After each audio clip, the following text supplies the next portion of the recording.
Assalamualaikum warahmatullahi wabarakatuh.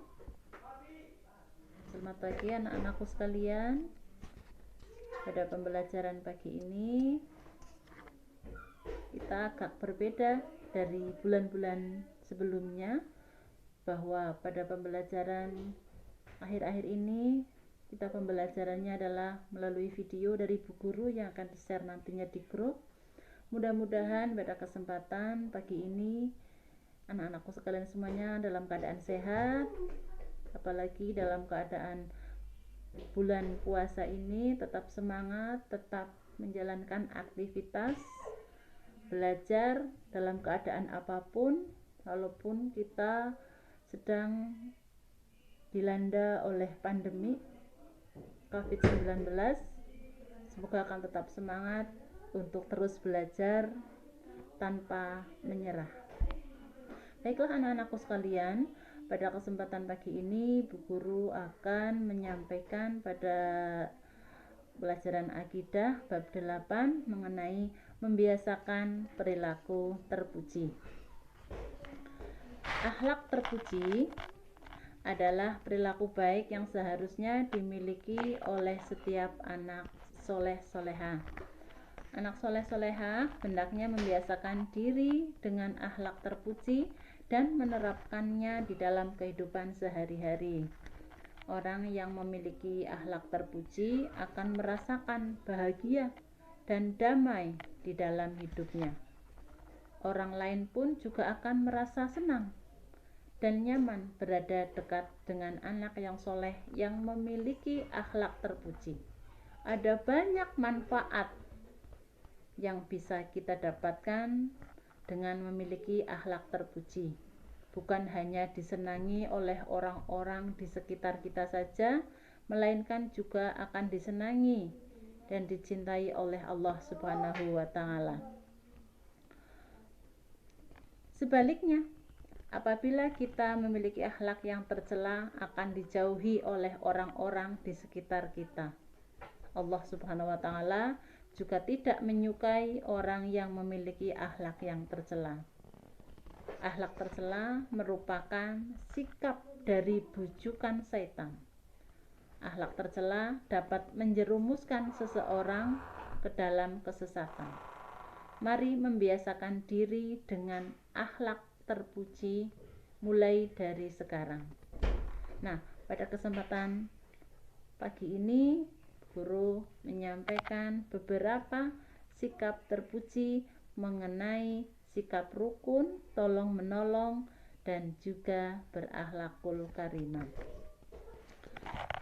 Yang pertama adalah sikap rukun. Rukun itu merupakan sikap penuh dengan persahabatan. Orang yang hidup rukun akan terhindar dari yang namanya perpecahan.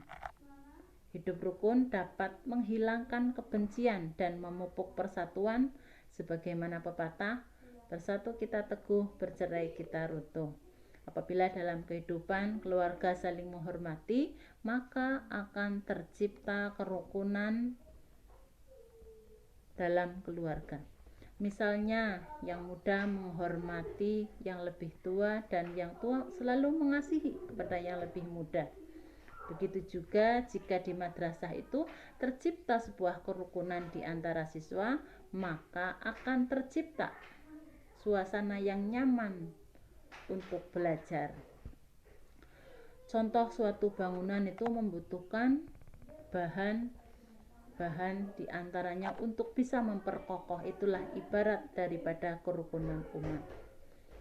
Dengan sikap rukun, kehidupan seseorang akan terhindar dari yang namanya sikap angkuh atau ingin menang sendiri. Adanya kerukunan hidup dapat dilihat berdasarkan ciri-ciri sebagaimana yang pertama adalah satu sama lain saling menghargai, yang kedua saling menghormati, ketiga bertoleransi dalam urusan muamalah, yang keempat bekerja sama untuk kepentingan bersama, dan yang kelima adalah saling menyayangi sesama. Sikap rukun itu sangat penting dalam kehidupan sehari-hari karena sikap rukun dapat dibedakan menjadi beberapa macam. Yang pertama adalah rukun terhadap keluarga. Kita hidup di keluarga, sudah selayaknya kita rukun, menciptakan suasana yang lebih enak dan nyaman untuk keluarga. Yang kedua adalah rukun sesama teman. Selain keluarga, tentunya kita butuh teman. Bergaulilah teman itu dengan cara yang baik. Yang ketiga adalah rukun terhadap tetangga. Tetangga adalah rumah orang yang dekat dengan rumah kita. Maka pergaulilah tetangga kita dengan yang baik. Yang keempat adalah rukun terhadap masyarakat. Kita adalah manusia yang hidup di tengah-tengah masyarakat. Kita juga disebut sebagai anggota masyarakat. Oleh karena itu, kita hendaknya bersikap baik terhadap sesama anggota masyarakat. Adapun di sini banyak sekali yang namanya manfaat yang dapat kita ambil apabila terbiasa hidup rukun dalam kehidupan sehari-hari. Beberapa manfaat di situ diantaranya adalah yang pertama, menghasilkan komunikasi yang baik. Yang kedua, kehidupan akan lebih harmonis. Tiga, keadaan lebih aman dan tentram. Yang keempat, mempererat tali persatuan dan kesatuan antar sesama. Yang kelima, menghindari perselisihan. Yang keenam, memiliki banyak teman. Dan yang paling ketujuh ini yang terpenting adalah mendapat pahala dari Allah Subhanahu wa Ta'ala. Itulah beberapa mengenai sikap rukun terhadap sesama dan saudara. Selanjutnya adalah sikap tolong menolong. Pernahkah kamu menolong orang lain? Tolong menolong merupakan sikap yang sangat bermanfaat dalam kehidupan sehari-hari. Kita sering menjumpai orang yang sedang membutuhkan bantuan. Bahkan kita sendiri juga kadang sering membutuhkan bantuan orang lain. Oleh karena itu, kita membutuhkan bantuan orang lain juga untuk menolong kita. Apabila kita melihat teman atau tetangga yang hidupnya kekurangan, maka wajib bagi kita untuk menolong mereka. Adapun yang dimaksud sikap tolong-menolong adalah membantu meringankan beban dan kesulitan orang lain. Istilah tolong-menolong dalam bahasa Arab disebut dengan ta'awun. Allah Subhanahu wa Ta'ala memerintahkan manusia untuk saling menolong dalam hal kebaikan dan takwa. Sebagaimana dalam Al-Qur'an surat Al-Maidah ayat 2, Bismillahirrahmanirrahim, wa ta'awanu 'alal birri wat taqwa wa la ta'awanu 'alal ismi wal 'udwan wattaqullaha innallaha syadidul 'iqab. Yang artinya, dan tolong menolonglah kamu dalam mengerjakan kebajikan dan takwa, dan janganlah tolong menolong dalam berbuat dosa dan pelanggaran. Dan bertakwalah kamu kepada Allah, sesungguhnya Allah amat berat siksanya. Quran surat Al-Maidah ayat 2. Kegiatan tolong menolong dalam kehidupan sehari-hari sangat banyak macamnya. Berikut macam-macam kegiatan tolong menolong dalam kehidupan sehari-hari. Yang pertama adalah tolong menolong dalam perbuatan baik. Yang kedua, tolong menolong dalam perbuatan yang tidak bermanfaat. Yang ketiga, tolong menolong dalam perbuatan buruk. Tolong menolong adalah sikap atau perbuatan yang menunjukkan kepedulian kita terhadap orang lain. Lawan dari tolong menolong adalah egois. Egois artinya mementingkan diri sendiri. Orang egois tidak akan memiliki teman. Orang yang bersikap egois akan dijauhi, bahkan dikucilkan oleh teman-temannya. Sikap egois termasuk perilaku tercela, maka kamu harus menghindari dari sikap egois tersebut. Sikap tolong-menolong memiliki banyak manfaat yang kita ambil. Sikap tolong-menolong tidak akan membuatmu merasa rugi, apalagi menyesal. Adapun Manfaat tolong-menolong diantaranya adalah yang pertama, menyelesaikan masalah akan lebih cepat. Yang kedua, menjalin persahabatan dengan erat. Tiga, menciptakan rasa nyaman di hati. Yang keempat adalah menularkan perbuatan baik pada orang lain. 5. Merasa lebih bersyukur. Yang keenam, menemukan kedamaian batin. Yang ketujuh, memperluas tujuan hidup. Yang kedelapan, meringankan beban orang lain. Yang kesembilan, mendapat dukungan saat membutuhkan. Dan yang kesepuluh yang terakhir adalah mendapatkan pahala kebaikan dari Allah Subhanahu wa ta'ala. Itulah beberapa manfaat dari tolong menolong. Masih ada kaitannya lagi. Rukun, tolong menolong, sikap yang baik yang terpuji selanjutnya adalah untuk berakhlak yang baik, berakhlak mulia terhadap saudara, terhadap sesama dalam kehidupan kita sehari-hari. Akhlak mulia atau akhlak yang baik, akhlakul karimah, merupakan akhlak atau perilaku yang harus dimiliki oleh setiap orang muslim, orang Islam, anak yang soleh dan soleha. Kita harus senantiasa berakhlak mulia terhadap siapa saja, termasuk saudara, sesama, bahkan terhadap semua manusia yang ada di dunia ini.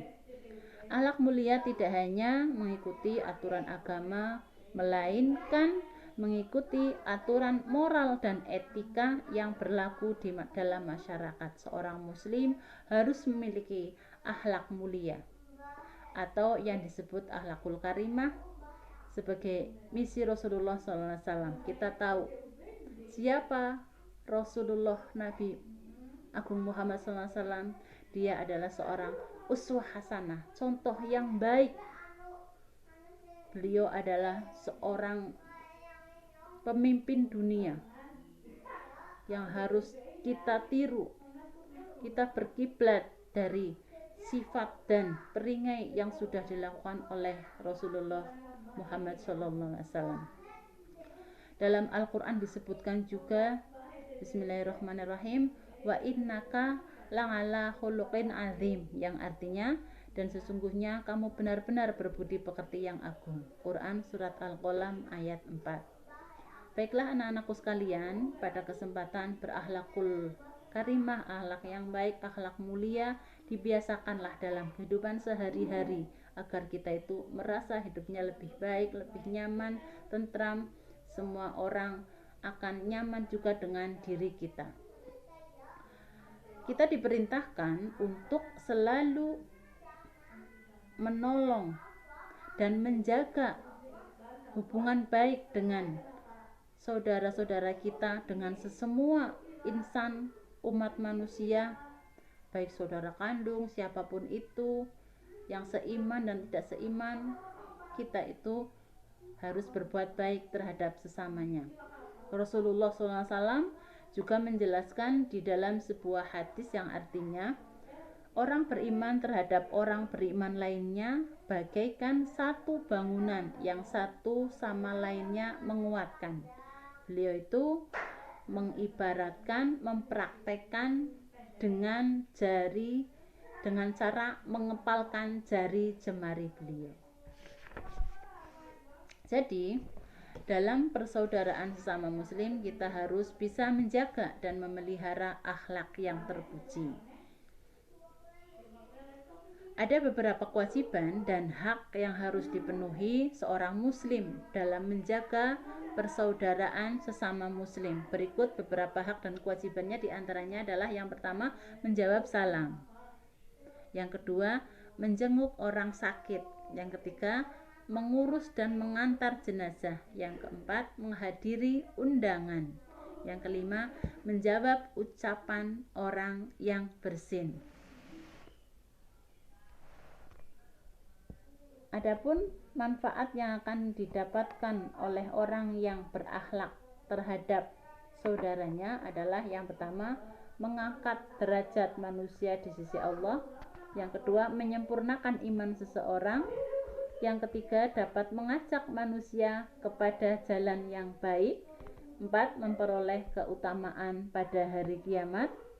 Yang kelima, dapat membina keluarga yang harmonis dan sejahtera. Yang keenam, dapat membina kerukunan hidup bermasyarakat. Yang ketujuh, dapat membina pergaulan yang baik dalam masyarakat. Yang kedelapan, akan melahirkan kedamaian di antara sesama. Baiklah anak-anakku sekalian, pada kesempatan video yang akan di-share nantinya oleh Bu Guru ini semoga bermanfaat.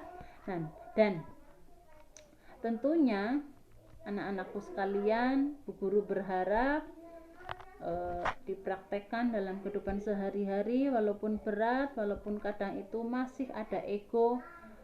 Perangilah hawa nafsu kita untuk terus bisa melakukan hal-hal yang baik yang pernah dilalui atau diperbuat oleh Rasulullah Muhammad SAW.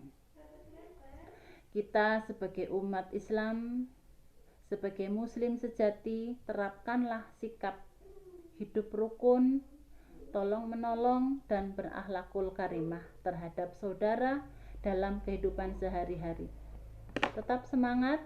Semoga kita senantiasa diberi kemudahan, kekuatan, dan kelancaran dalam menjalani kehidupan kita sehari-hari sesuai dengan ajaran Islam.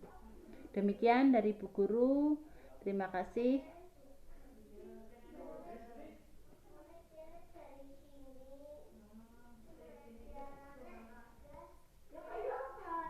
Dan tugas selanjutnya untuk anak-anakku sekalian, yaitu untuk menulis hadis mengenai rukun, dalil yang dalam Al-Quran mengenai tolong-menolong beserta artinya. Dikumpulkan nanti untuk di-share di grup WA Wali Kelas 3. Mudah-mudahan ini semua bermanfaat dan bisa dilaksanakan oleh anak-anakku sekalian dengan baik. Demikian, terima kasih. Marilah kita berdoa. Mudah-mudahan kita selalu diberi kesehatan agar cepat berlalu dari pandemi COVID-19 ini. Marilah kita tutup dengan bacaan hamdalah bersama. Alhamdulillahirrahmanirrahim. Terima kasih. Billahi taufiq wal hidayah. Wassalamualaikum warahmatullahi wabarakatuh.